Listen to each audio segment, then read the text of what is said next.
Hi everyone, I'm Rachel Gerber, Denominational Minister for Youth and Young Adults for Mennonite Church USA and the editor of The Gathering Place, which is an online interactive website for Anabaptist youth leaders to learn, be, and connect.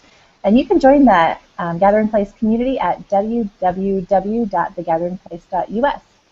Now, every month at The Gathering Place, we feature a different theme, and everything we do for that month centers around that theme. This month, we've been talking about what we're calling the camping effect.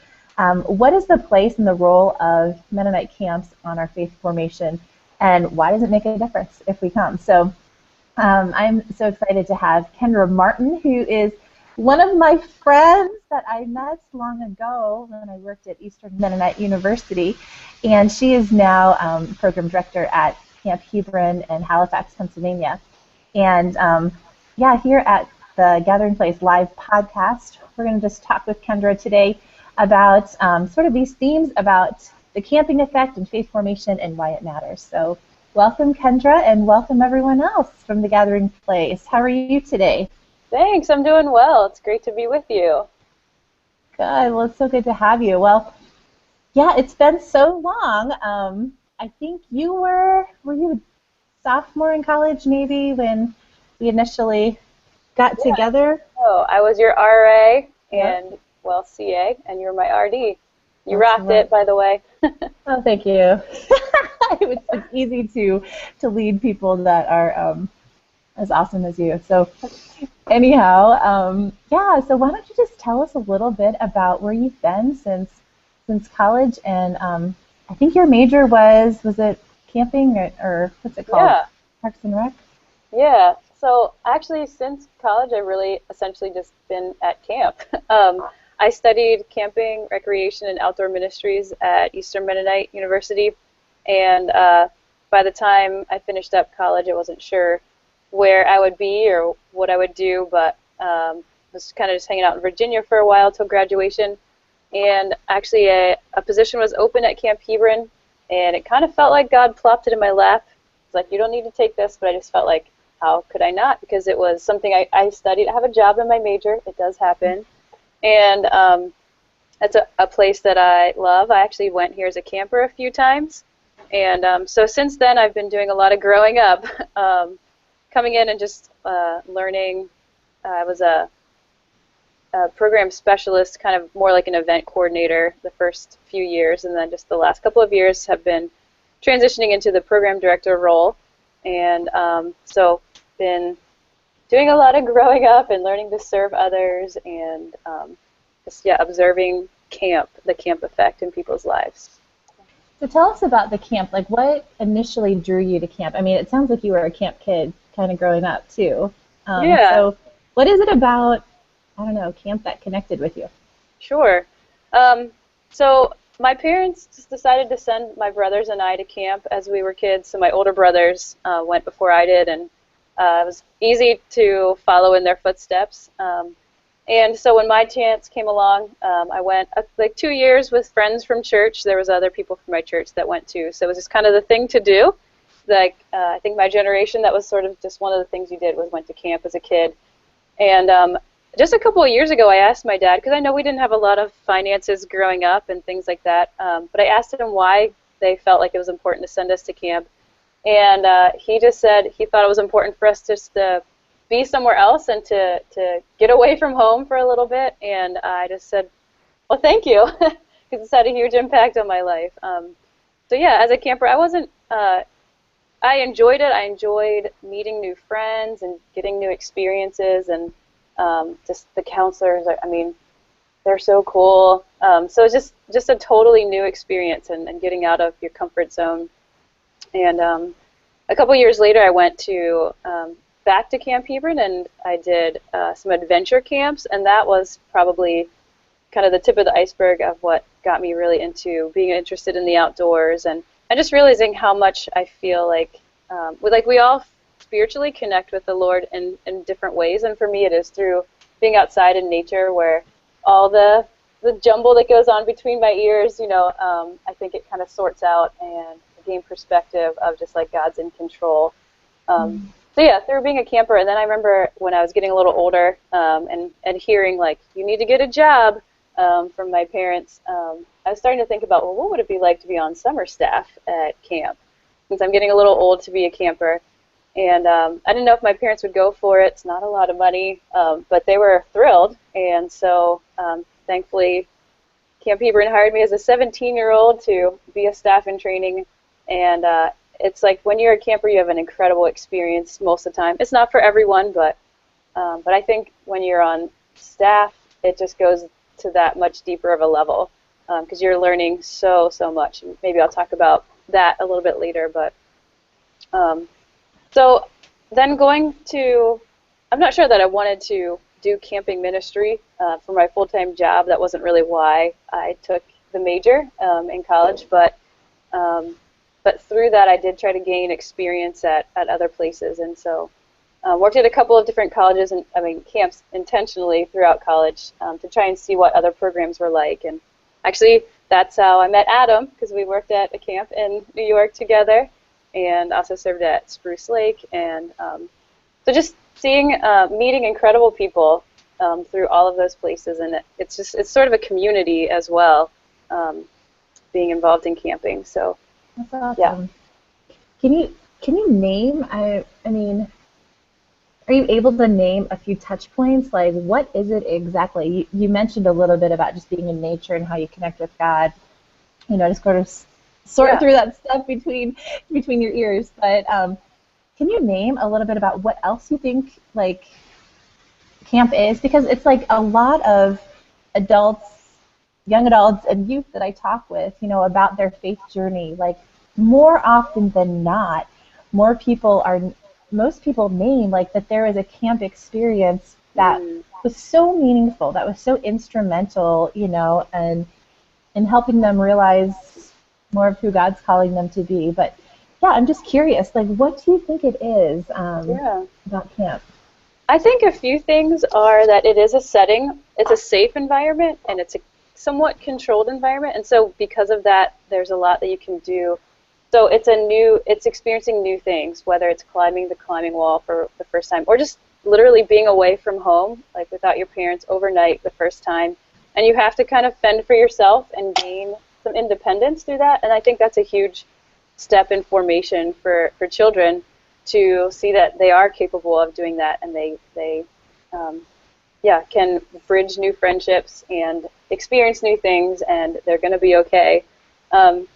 I think another thing is just spiritually is I believe that Jesus gave us a lot of examples of how he took time to step away and to go to the mountainside or to be by himself, and those are the times where he reconnected with God. And I know our slogan is where people connect with God, nature, and each other. And I know a lot of camps have similar things about just it's focused on Christ. And so being away from home and being away in an environment where, like, especially if you have siblings, like you're playing a role, even if you're not trying to be like you're the youngest or the oldest or something, or you're a Martin, like things like that. And so at camp, you're really is an opportunity to be who you are and figure out what makes you you, and not from what other people are telling you that you need to be. So I think it's a setting where people can start to understand what really makes them tick and what really how God uniquely created them to be who they are. That's a beautiful way to say that. I never thought about that before, that even when you're home, you are sort of still playing a role. And camp is really a place of stripping away of all the layers that Labels. we put Yeah. on faces. Yeah, absolutely. I think Yeah. that's a great way to say that. I've also heard it said that it's like what's the word I'm looking for now? Like a disruptive space Mm. where, you know, it's out of the ordinary. It's that jolt from the norm that creates a shift, just a little bit of a crack or a shift Yeah. in our souls and our spirits, that we're awakened in new ways, I think, to see where God is and how God's moving in our lives. So Yeah, and I think it's a different setting to be more open to God and to the Spirit, and just physically being a different place, and it is um, outside and more natural, and so it's kind of meeting God on His terms, and I think that people come with a little bit of an expectation of what else is there, and is there something for me? So takes What us. is it? Yeah. So what is it that you do at camp that helps to nurture those, I don't know, types of Yeah. faith developments?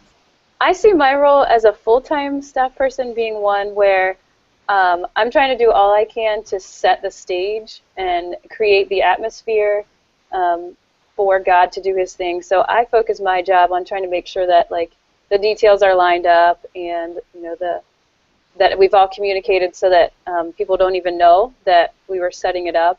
And I mean, I want to be careful not to say that it's not done in a manipulative way. Like we're not necessarily trying to set the stage to get a specific result, but just to kind of make sure I'm doing my job by the administrative things, even the pushing the paper or communicating ahead of time, and trying to get speakers and worship leaders and things like that, and just people here, and then kind of step back and let the magic happen. I mean, God moves in mysterious ways, and it really is kind of a mystery to me of how He uses a place like camp, but He does. That's neat. So what are some components of your summer experiences for children and youth that you do at Hebron? The things that I do right now. Or just the staff, like what are some programs? I don't know, like from fun stuff to you mentioned the climbing wall, that was one thing. Yeah, I think we try to have an adventure component in each week because it's a perceived risk, so it looks really scary, but it's actually safer than the car drive that they took to get there. But being able to overcome a tangible fear, like a fear of heights or trusting someone to take care of you, can be something that clicks and kind of allows people to like relax a little bit and then maybe be more open to receive a new time of learning. I think we also want to just focus on talking about Christ because more and more it's, you can be accepted for almost anything in our culture, but maybe not being an evangelical believer of Jesus. And so this is a place where that is okay, and that is, it's the focus, and it's the thing we want people just to learn and gain more. Um, so And do yeah, you do like devotions in your cabins or yeah. So the yeah. way we do that is we want to have the enthusiasm of a large group because, I mean, there might be some congregations or youth groups that are fairly small. So I think the camp setting is a place where they can come and where we have the group together because you can just, there's just something powerful in a whole team of voices coming together too, but also kind of being crazy. So we have a theme song that we play and just blast it out. We, move our bodies because we're just being like your whole self is kind of involved in that. So doing motions and singing and just kind of having the joy of the Lord, just to kind of loosen up, and then sing some other songs that have lyrics that we can focus in on and just try and get us to remember like He is God and we are human and we need Him. And then we have a theme each summer. So yeah, each curriculum is different, but at the same time, like camp is a place to try and find things that build the foundation. So I would say some of the more deeper theological issues and the things that are harder, like that is, they can be talked about at camp, but I think they're a better setting for someone who's doing long-term discipleship. And so wanting to just keep building on the foundation of faith. And then also having like small group time in the cabins or shelters where they can dig a little deeper, maybe do an object lesson or journal. And so this year we're going to do each day kind of ends with a daily debrief. And so we were talking about this theme this morning. How did you see that throughout the day and things like that. So, and just wanting to have our staff focus on trying to give each child some one-on-one time throughout the week. So for some kids, you don't know what kind of setting they're coming from, and so for them to have one young adult giving them attention, asking them specifically, how are you? I think that's a huge thing too, just having undivided attention. Oh, that's really neat. So you've mentioned the role of staff a couple times, and it always blows me away. Like I worked at Camp Friedenswald for 2 summers in college, and looking back on it, like I wanted to go and work because it was awesome and it was fun and I loved camp and I went as a lifeguard, um, Mostly because it was like the easiest job. Like let's just be real. Like, I mean, it was hard, but like at the end of the night, like yeah, you had more dishes to do, because we were put on rotation more. But come like 8, 9 o'clock, like I could go back to my little room and hang out with my other lifeguard friends Hmm. and not have to go to bed. But Yeah. all that to say is that camp itself, for both summers that I worked at camp, I ended up leading worship, like during Hmm. like the worship times. And I'm not sure how that happened. I don't remember like sort of the process. It was just like I loved doing it, and people thought, I guess they liked it when I did it, and so I just thought I did it because it was fun and I liked it. But to see how that was such a formative experience for my own life too, in my leadership Hmm. and my call, and that's actually like I never ever. I was an elementary education major at college, and that was the place where one of the camp pastors one week he was like, "You really need to go to seminary." I'm like, mm-mm. "No, thanks, no thanks, not ever gonna happen."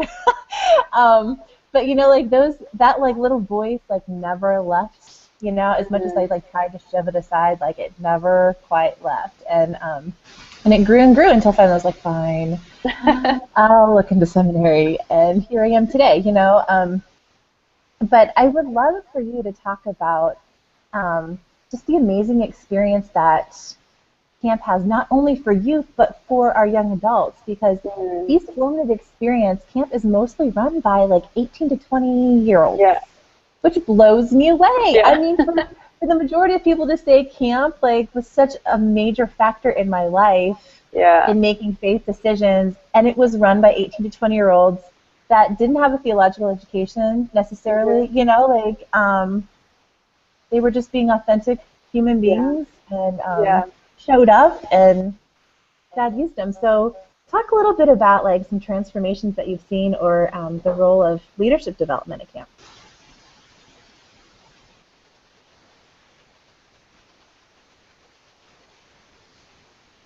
Are you there, Yeah. Kendra? Yeah, there you go. Yes. Okay. Now we're caught up. Yeah, man, it's huge. So there is just simply being here 24/7, you're engaged fully in the experience. And I think that alone is just being really focused on something. That focus is huge, and just making yourself available and being committed to this experience. Um, yeah, this just I was trying to think through some things that I feel like people learn through, and that I even learned. So you're learning problem solving, like when you've got a thunderstorm, but you were planning to be in the pool. What do you do? And you just have to go with it. So on the fly, you're learning how to make quick decisions, safe ones, and thinking through all the details. How are we going to get them there, and are they going to be safe, and all this kind of stuff. And what are we going to do? And just finding joy in each one of those things. Like at Hebron, I'm sure at other places too, we say, you don't have to do this, you get to do this. So like, and even something of like, don't steal my joy. So if there's a toilet to be cleaned, like, I got this. Don't steal my joy. This is my chance to do this. And just having that sort of an outlook on life. And then just group management, like you can't learn that enough. I know that there's a lot of pressure on students to get internships, but one of our summer staff who had worked here for 3 years and finally was like, all right, I really need to do an internship this summer. He just had like 12 interviews at different accounting firms, and he said like all of them asked about, so tell me about your camp experience, and most of them had even heard of camp. And so it was just interesting to see how much that hands-on learning experience really makes you a good employee for all kinds of other things, a good parent, all of that. But just also learning to get along with people of faith that have different backgrounds. Like after my first summer that I was talking about, I remember having conversations about faith with staff, and it just really threw me because they had some different questions than I did, and then I really had to wrestle with those questions. And I would say so I was a junior, it was between my junior year and senior year of high school, I first worked at camp as staff, and I think that was my senior year of high school was my biggest first like growth spurt, spiritual growth spurt, where I was just like, I really have to wrestle with these things too. And it was a really like a lonely time and season in life, and being the only kid left at home and that kind of stuff. But it was started by those conversations at camp, and I didn't feel left alone, but it was the beginning. And so sometimes we need these things that push us out a little bit to make our faith our own. And just hands-on opportunity of sharing Christ, and not just sharing it through words or handing somebody a tract on the street or whatever, trying to do your duty. You're living it. Like, you're sharing Christ by living it. You're needing to work on compassion when there's a kid who's crying at night and you just want to go to sleep, but they miss mom, like rubbing their back and soothing them, that kind of thing. And then just also being a role model, and whether you want to be or not, they are looking up to you. The kids are modeling what you do, and so just to realize what you do with that power of influence in a child's life. Do you want to lead them towards Christ, or do you just want all the attention yourself? Like, one thing we're trying to think through and get the staff to think through more of, like, what are you giving them that they're going to take home? So, like, at camp, if they have a problem at 3 o'clock in the morning, they're right here. There's a high of just being around people that care about you, but what about when you kind of come back down, or something happens and you don't have someone that you can talk to right away? Like, what are we giving them? And I'm hoping that it's Christ and the Word of God, the read, and a community that they can touch base with. So there's a lot to learn and a lot to gain, and but I think everyone would also think that they learned so much more than they gave. But Absolutely, that's great. Well, Adam and Clayton, do you guys have any questions for Kendra about, or you can tell us a little bit about your own camping journey too, yeah. camping experience. Love to hear about it. Well, the idea, your question, Rachel, about camps being run in large part by 18 to 20-year-olds is something that we've talked about a little bit too, and it is kind of interesting that well, not just we, but that parents and families trust their kids to 18 and 20-year-olds. But one thing that I thought of as you were answering that question, Kendra, was just the enthusiasm too of that age group. And sometimes maybe there's enthusiasm and simplicity even of faith that seminary is great. It was a good experience, but it kind of complicates things too. A whole lot more to think about. And so sometimes, yeah, maybe just that simplicity of faith and youthfulness that just brings an energy that really, really meets the kids and God uses. Yeah, definitely. That's great. My experience with camp mostly almost primarily comes from last summer. I was asked to speak at, or be the input speaker at Camp Mennonite here in Kansas. And, I'd never been out there before, not really been to much camping stuff before. But there was something very interesting, and I think you called it the camp effect. And say that one of the things you see yourself doing is observing the camp effect. So I guess I'd be kind of interested to hear more about what that means to you, and what you view, I guess, that piece in the entire scope of discipleship. You also mentioned that you're doing some foundational work that hopefully will be part of the long-term discipleship that I assume you meant happened in church and mentoring relationships and stuff. But yeah, talk more about this camp effect. I'm interested in that. Yeah. But I think about it a little bit. It's hard to put it into words. I think part of it is just the setting of when you do step away and when people are together for a common purpose.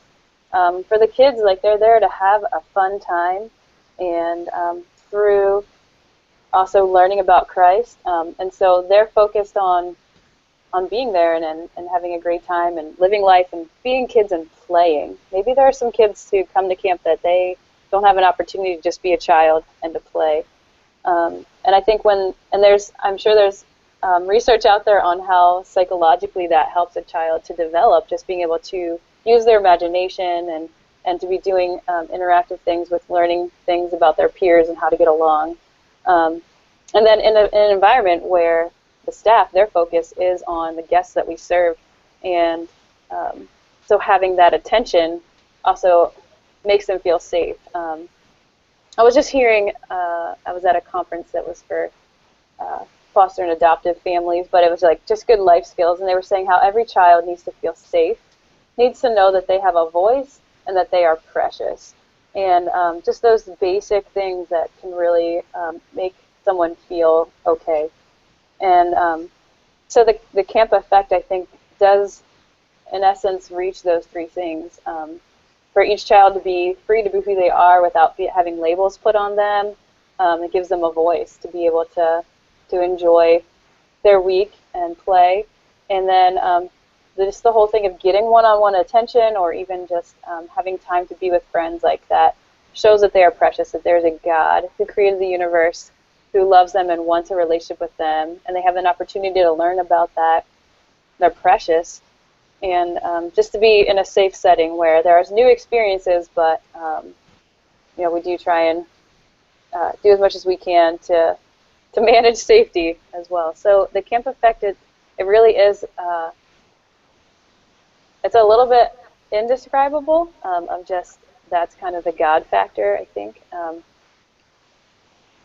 And so something that I think would be even neater to develop with youth leaders would just be, it'd be so great to be able to be like, where's this child at? Is there anything we can speak into? And then one thing we try to do with follow-up is if we do see someone have like a deeper commitment or have like a great conversation, try and give those tools back to their church or their home youth pastor and just say, hey, here's an opportunity for you to follow up with this. And we'll encourage the child also to follow up with having a group somewhere and plugging in and trying to connect with churches who are near the camps and just say, hey, we really want to, we don't want to see that each one of our own ministries is like just this island by itself, but that we are all part of this child's faith development. And how can we partner together to do that?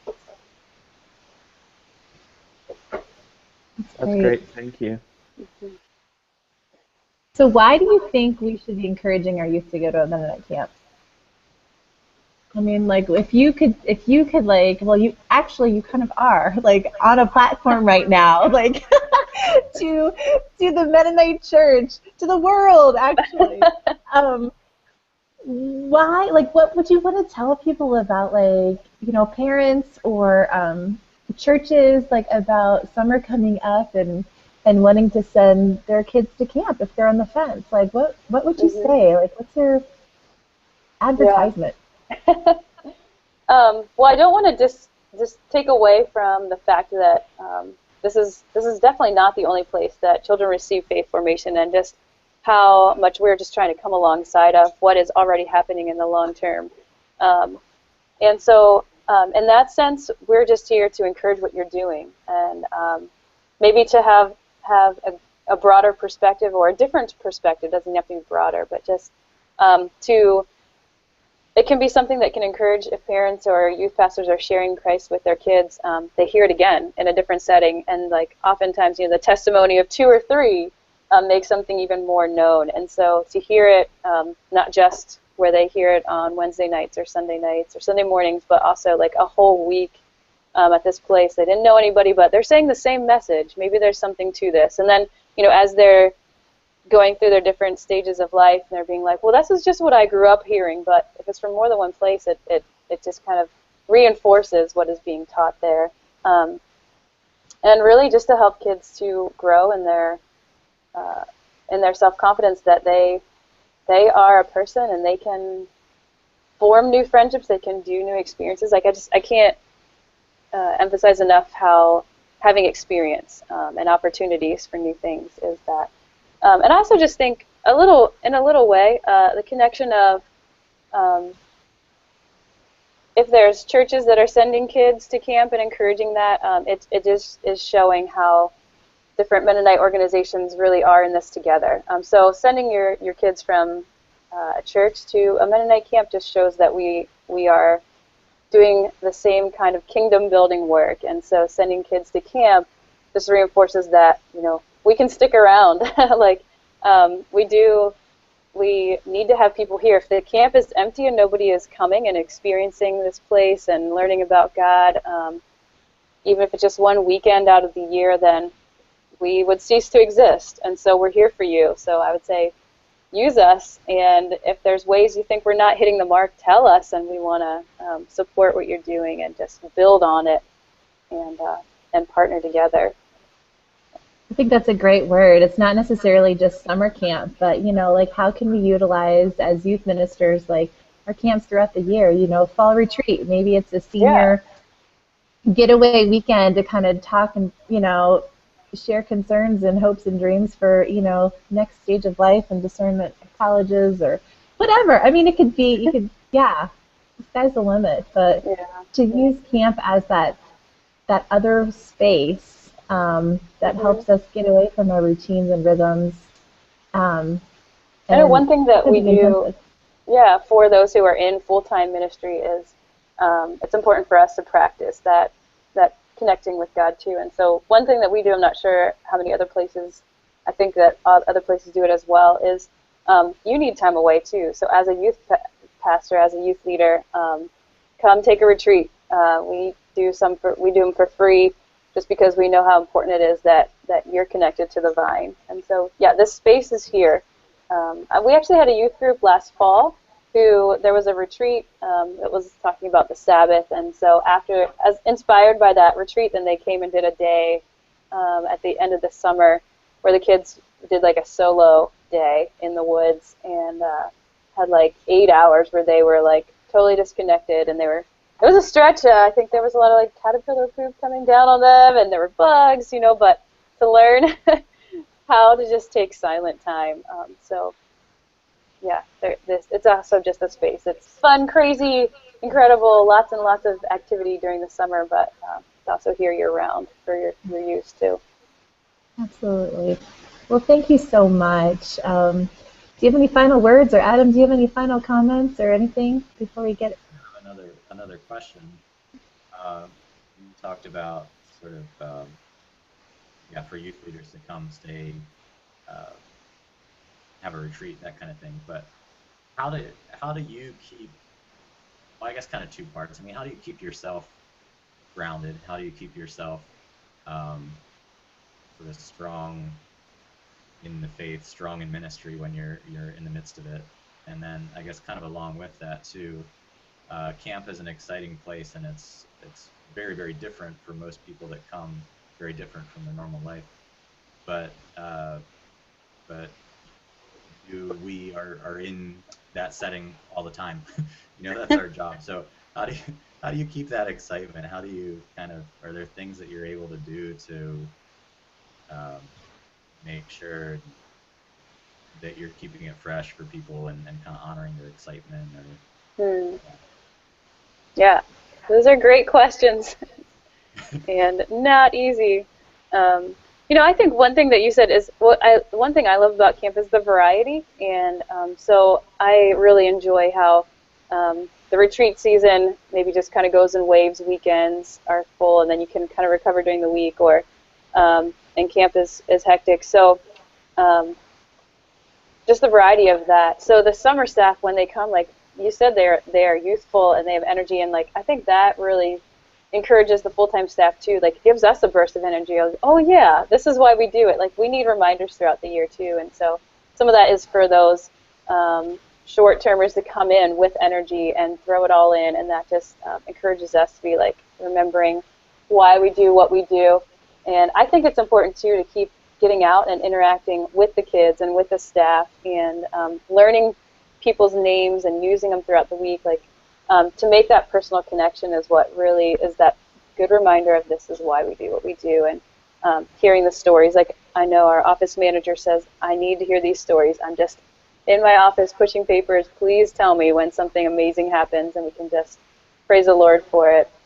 And then as far as staying connected spiritually myself, like that is the challenge, and that's one I'm not an expert on by any means, but even for me, it's trying to figure out who I am and what connects myself to God. And so for me, it is being outside, so then I need to try and take times and schedule times to like go backpacking or go canoeing or physically leave the grounds because I live here as well.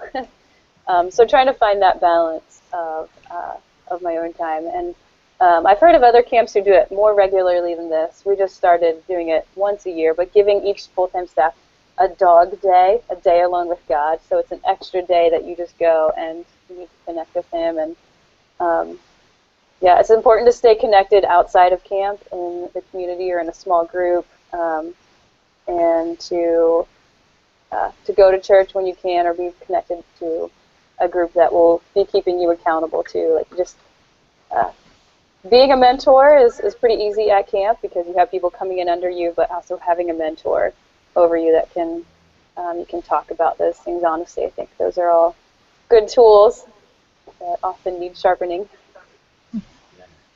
Yeah. So what do you do, Adam? What do I do? Yeah. Well, that's what I'm asking. No, it is. It's challenging balancing two forms of ministry. Yeah. Sometimes kind of get away from one and go to the other can be refreshing. Mm-hmm. To be kind of focusing on things in different ways. But I think it's easy for me to kind of not get away from it completely, Yeah. and have just the time with God being just about me spending time with God, not about spending time with God to prepare for some aspect of ministry. Yeah, schedule is a big thing for me. Just trying to schedule it in daily, and then doing a better job daily, not doing a very good job of that, like completely withdrawing kind of thing. Mm-hmm. I like that idea of the dog days. Yeah. Yeah, that's good. I might propose that actually. Go for it. That's great. I love that. I love the idea of the dog day too. Our very first webinar that we had with the Gathering Place last June was with Nate Stuckey from Princeton, and he did it on his dissertation, which was on Sabbath. And I think the biggest thing that I took away from that was that on day 7, we all know that God rested, right? But it wasn't until after that that God said that that the creation was complete. And so the completion of creation includes the Sabbath. And I think that's important for us to remember, that that is an actual part of our creation story. And so what does it mean for us to work at wholeness through making sure that we also take the time we need and space we need as ministering persons, to participate in the Sabbath itself. But thank you all for joining us along the way, and it's always a pleasure, Kendra, to connect with you, and many blessings as you and both Adam too continue with your own camping ministries. And for any of you who are interested in finding a Mennonite camp close to where you are, I invite you to go to the Mennonite Camping Association webpage, which is at www.mennonitecamping.org, and you'll find a list of all the different types of Mennonite camps from both the United States and Canada. So I'm sure that there's a camp near you. So take advantage of it, and blessings to all of you as summer approaches and the kids will come. So until next time, take care. Bye.